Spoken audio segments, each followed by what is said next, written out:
Students next question जो है हमारे पास वो कुछ इस तरह है कि a stone is dropped from a cliff of height 30 meters at the same instant another stone is projected vertically upwards from the ground with a speed of 30 meter per second. The two stones will cross each other at time. और ये हमारे पास different options हैं। तो इस question में हमारे पास case क्या है, सबसे पहले हम उसे देखते हैं कि सपोज़ करें हमारे पास एक हाइट है जो कि है 30 मीटर्स। अब इस 30 मीटर की हाइट पे हमारे पास दो स्टोन्स हैं, एक स्टोन यहाँ पे ग्राउंड लेवल पे है और एक स्टोन हमारे पास यहाँ 30 मीटर की हाइट पे है। अब इस दोनों स्टोन्स के ऊपर फोर्स लगाई जाएगी, इसको यहाँ ऊपर वर्टिकली अपवर्ड जो है वो थ्रो किया जाएगा, जैसे कि यहाँ पे लिखा हुआ है कि जो कंडीशन हमें दी गई है कि इस स्टोन को हम वर्टिकली अपवर्ड जो है वो थ्रो करेंगे और इसे वहाँ से हम नीचे की तरफ जो है 30 मीटर्स की हाइट पर जो है वो हम नीचे फेंकेंगे। अब जो हमारे पास स्टोन जो नीचे है ग्राउंड लेवल पे है हमारे पास, उसके लिए हमारे पास है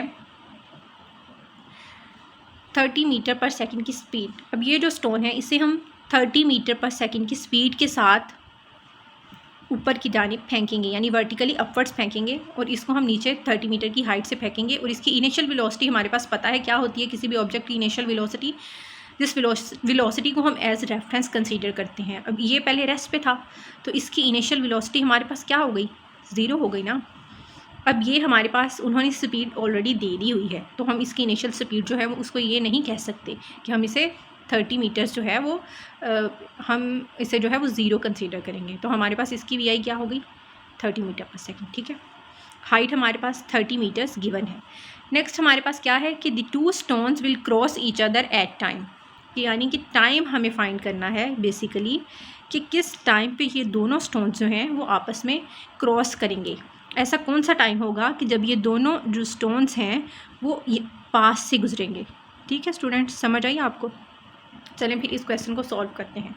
सबसे पहले हम ये देखेंगे कि जब ये दोनों स्टोन्स कुछ डिस्टेंस कवर करेंगे, जैसे सपोज करें ये ऊपर से नीचे आया और ये नीचे से ऊपर गया, तो ये दोनों स्टोन्स कोई ना कोई डिस्टेंस कवर करेंगे। तो उस डिस्टेंस को हम क्या करेंगे, उस डिस्टेंस को हम S1 एंड S2 का नाम दे देंगे।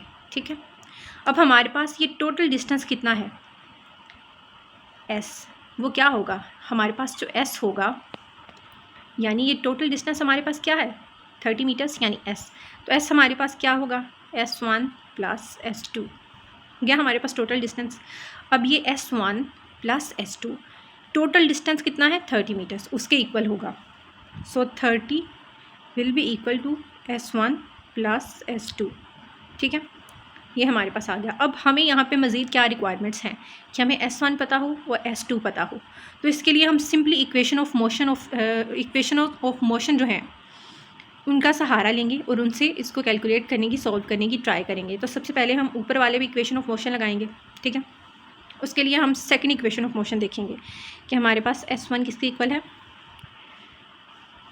VIT प्लस 1/2 GT², क्योंकि इसमें एक्सेलरेशन दूसरा नहीं है, एक्सेलरेशन हमारे पास ग्रेविटेशनल एक्सेलरेशन है।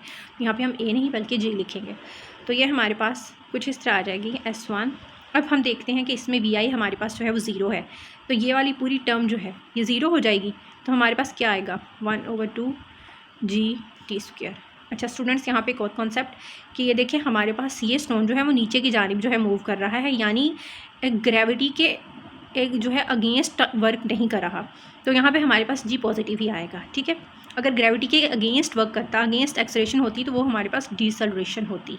ठीक है, अगर ग्रेविटी के अगेंस्ट हमारे पास मूव करता जैसे कि ये सेकंड स्टोन, तो फिर हमारे पास G नेगेटिव होता। तो स्टूडेंट्स इसमें हमारे पास S1 हमारे पास यहाँ आ गया। S2 को देखते हैं, VIT माइनस 1/2 GT²। अब यहाँ पे माइनस क्यों आया, मैंने आपको अभी बताया कि यहाँ पे जो स्टोन है वो ग्रेविटी के ऑपोजिट मूव कर रहा है, तो क्या आएगा एक्सेलरेशन हमारे पास नेगेटिव। अब हम S1 is equal to S1 plus S2 लिखेंगे यहाँ पे, तो वो हमारे पास क्या होगा, हमारे पास तो ये वाली नेगेटिव टर्म है और ये वाली जो पॉजिटिव टर्म है, इन दोनों को ऐड करने से कैंसिल आउट हो जाएगी। हमारे पास क्या आ जाएगा, सिंपल VIT यानी वेलोसिटी इनटू टाइम। तो S1 प्लस S2 हमें क्या है, हमारे पास गिवन है 30। और हमारे पास VIT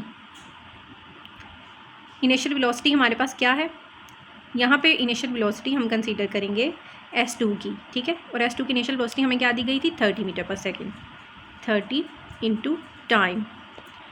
हो गया, समझ आ गई आपको कि यहाँ पे इनिशियल वेलोसिटी हमने S2 वाले की क्यों ली है, क्योंकि ये हमारे पास S2 में ये वाली टर्म बचेगी इन दोनों के कैंसिल आउट हो जाने के बाद, ठीक है।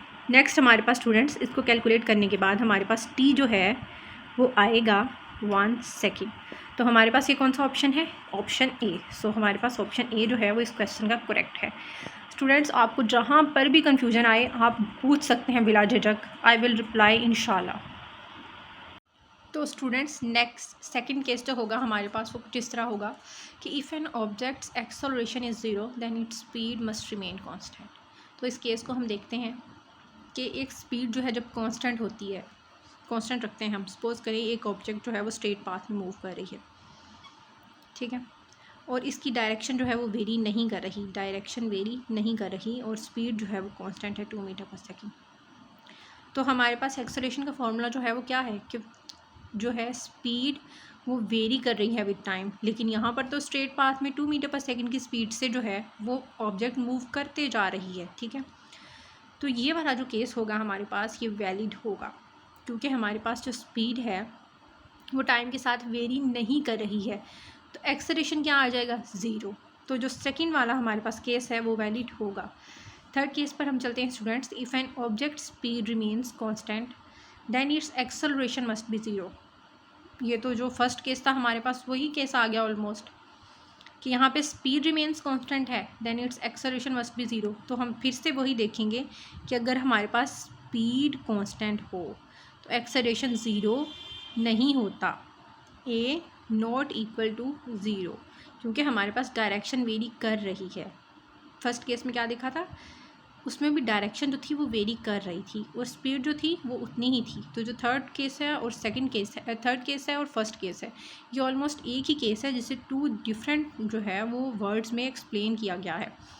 तो हमारे पास जब स्पीड कांस्टेंट हो जाए तो एक्सेलरेशन ज़ीरो नहीं होता, जो थर्ड केस है हमारे पास वो वैलिड नहीं होगा।